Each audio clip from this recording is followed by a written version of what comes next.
अस्सलाम वालेकुम everyone and welcome to my channel. ये मेरा इस टाइप का बिल्कुल पहला ब्लॉग है, तो कोई भी गलती हो तो उसके लिए सॉरी। और अगर आपके पास कोई सजेशन हो तो ज़रूर शेयर करिएगा। बस सुबह का ही वक्त था, मैं 6:30 7 बजे तक उठ जाती हूँ। फिर बेटे को नर्सरी के लिए रेडी करना होता है। आज इसकी नर्सरी की थीम रेड थी क्योंकि वैलेंटाइन है, तो उन्होंने रेड थीम रखी थी। बस इसको तैयार किया, जैकेट वगैरह पहनाई और फिर अभी हम निकल रहे हैं इसकी नर्सरी के लिए।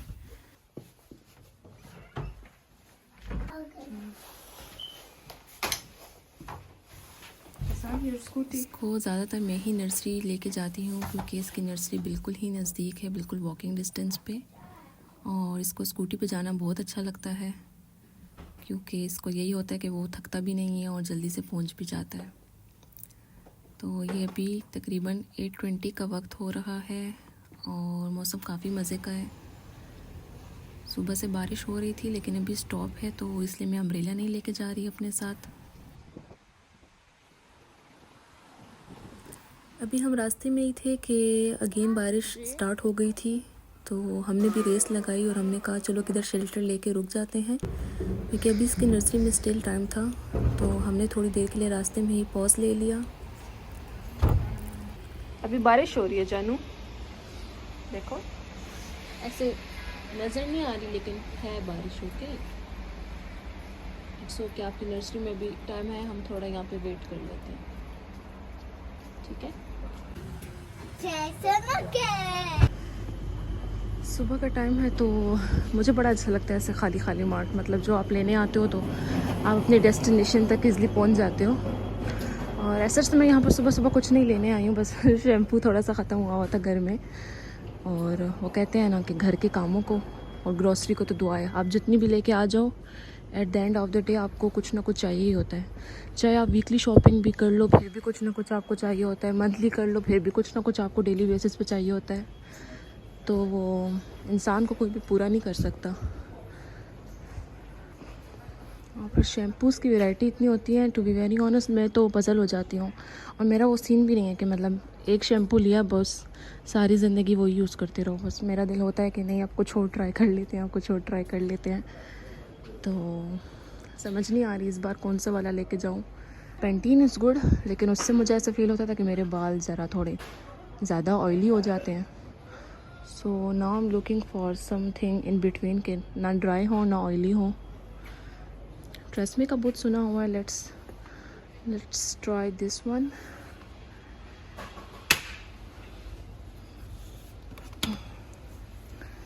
एक तो प्रॉब्लम ये है देश से कि सल्फ़ेट वाले शैम्पू आप लोग यूज़ ना करें, लेकिन यहाँ हर शैम्पू में सल्फ़ेट ज़रूर है। तो बंदा क्या करे। मैं तो पिछली बार भी आई थी, इंग्रेडिएंट्स पढ़ के चली गई थी। तो अब जब बिल्कुल ख़त्म हो गया तो अब मजबूरी के तहत लेने के लिए आ गई हूँ। चलो ले लेते हैं, और साथ ही इसका कंडीशनर भी ले लेते हैं। And by the way shopping के हिसाब से सेंसबरी इज़ नॉट गुड। मतलब यहाँ पे चीज़ें तो बड़ी अच्छी होती हैं, मिल भी जाती हैं, लेकिन प्राइजेस की इनकी बात की जाए तो ये थोड़ा एक्सपेंसिव पड़ता है विद रिस्पेक्ट टू लिडल और Aldi. Lidl and Aldi is best, Aldi super best. तो अगर के तो आप यूके से, if you are someone watching me from UK, तो कोशिश किया करें कि मेरी तरह सेंसबरी मत आया करें, अल्दी वगैरह चले जाया करें। लगता है मुझे सेंसबरी वालों ने सुन लिया और अनाउंसमेंट शुरू कर दिया कि मानूर की बात कोई भी ना सुने। चलो इट्स ओके, जस्ट किडिंग, उनकी अपनी कोई नॉर्मल अनाउंसमेंट्स चल रही हैं। और हम कहीं पे भी जाएं और कपड़ों का सेक्शन ना देखें तो ऐसा तो हो ही नहीं सकता। I don't have a daughter yet, लेकिन बच्चियों के कपड़े देखना मुझे बड़ा अच्छा लगता है। यहाँ पे सेल्फ सर्विस भी होती है और काउंटर पे भी आप कर सकते हैं। तो भाई हम क्यों ना इंडिपेंडेंट तरीके से खुद ही सब कुछ स्कैन वगैरह कर लें।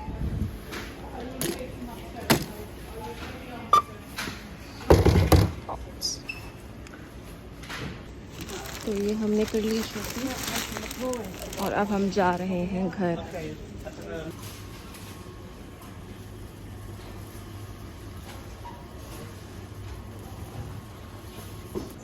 कितने प्यारे फ्लावर्स आ गए आज। वैलेंटाइंस के उस पे। कोई मुझे भी दे दे, कोई दे दो प्लीज़ मुझे। मेरे हस्बैंड तो इस वक्त घर पे, आज उनकी छुट्टी है। लेट्स सी कि शायद उन्होंने कुछ, क्या पता, मेरे लिए प्लान किया ही हो। एक्सपेक्ट तो मैं नहीं कर रही because he is looking after my other baby.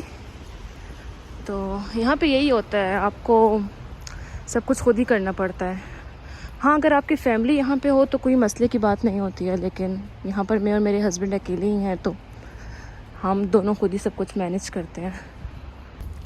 और इसी के साथ हम घर वापस आ गए हैं और ये रही हमारी अम्ब्रेला, आराम फरमा रही है।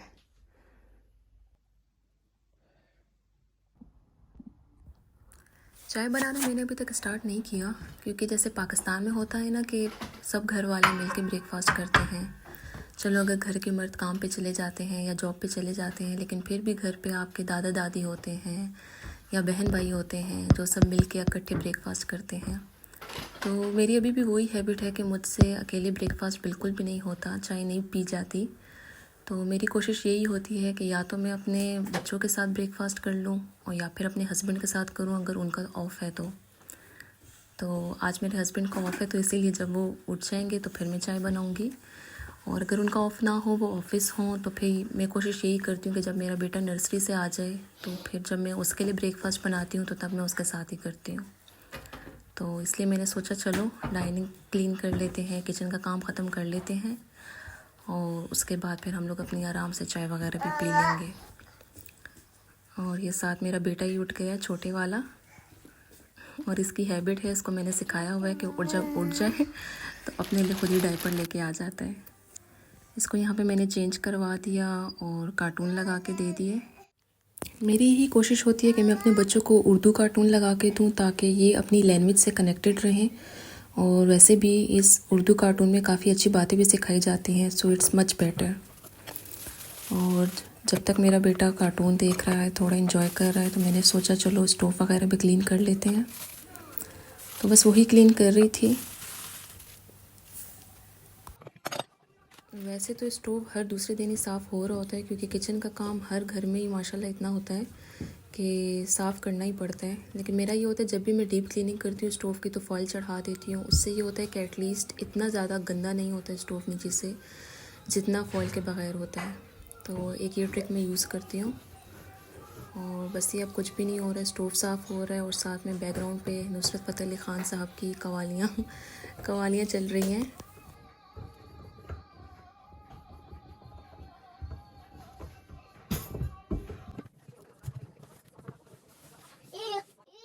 और ये बस मेरे साथ मेरा छोटा बेटा लगा हुआ है, अज़लान नाम है इसका।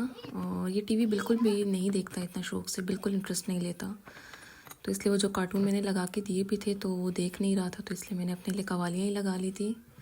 और बस अभी मेरे साथ लगा हुआ है, हेल्प करता रहता है छोटे छोटे कामों में। तो हस्बैंड मेरे भी उठ गए हैं और ऑलमोस्ट टाइम भी हो गया है अज़ान को नर्सरी से लेके आने का, तो बस अब वहीं पे जा रही हूँ। बारिश शुक्र है कि रुकी हुई है, तो विच इज़ गुड।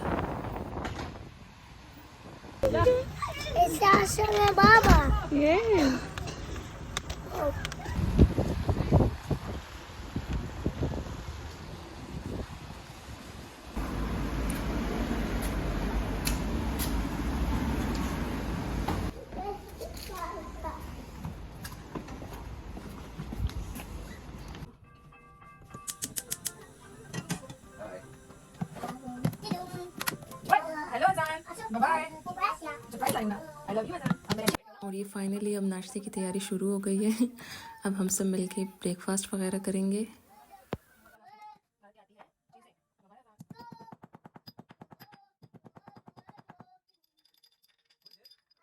और ये बस कुछ भी स्पेशल नहीं, सिंपल ब्रेकफास्ट ही बना रही हूँ। वही अंडे वगैरह हो गए। हस्बैंड का दिल ऑमलेट पे है तो ऑमलेट बनाऊँगी।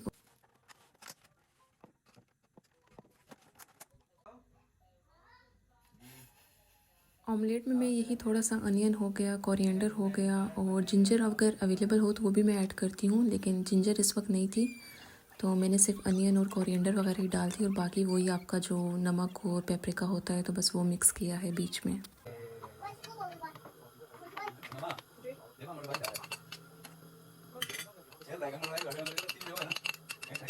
कोई दिल वाला पराठा।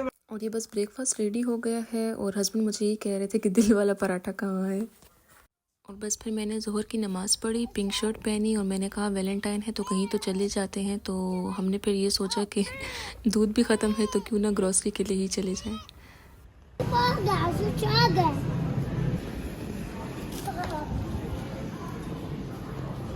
देखो, ओह माशाल्लाह, ये देखो रमज़ान मुबारक का देखो।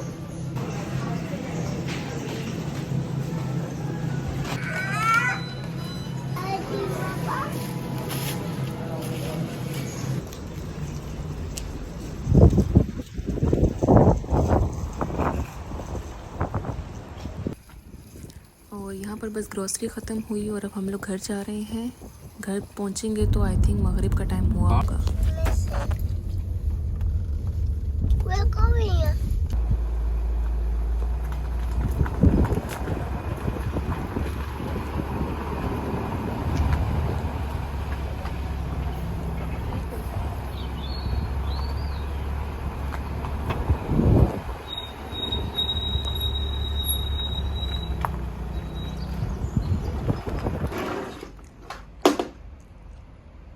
और ये बस घर आके हमने ग्रॉसरी की चीज़ें वगैरह संभाली और मगरिब का टाइम ऑलरेडी हो गया था तो नमाज़ पढ़ी, उसके बाद खाना वगैरह बनाना शुरू कर दिया।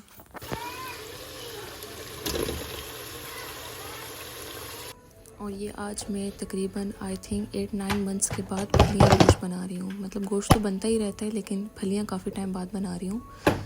तो ये मेरा बेटा जो है तो कैमरे के ऊपर अपनी सोट के साथ मार रहा था और सालन के साथ मेरे हस्बैंड का भी दिल था, मेरा भी दिल था कि हम वो जैसे कल्ला नहीं बनाते रोटी का वो बनाऊं।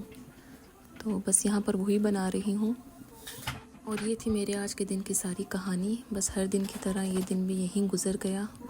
और होपफुली आपको अगर ये ब्लॉग आज का अच्छा लगा हो तो ज़रूर हमें अपने कमेंट सेक्शन में बताइएगा। मिलेंगे फिर एक अनदर ब्लॉग के साथ।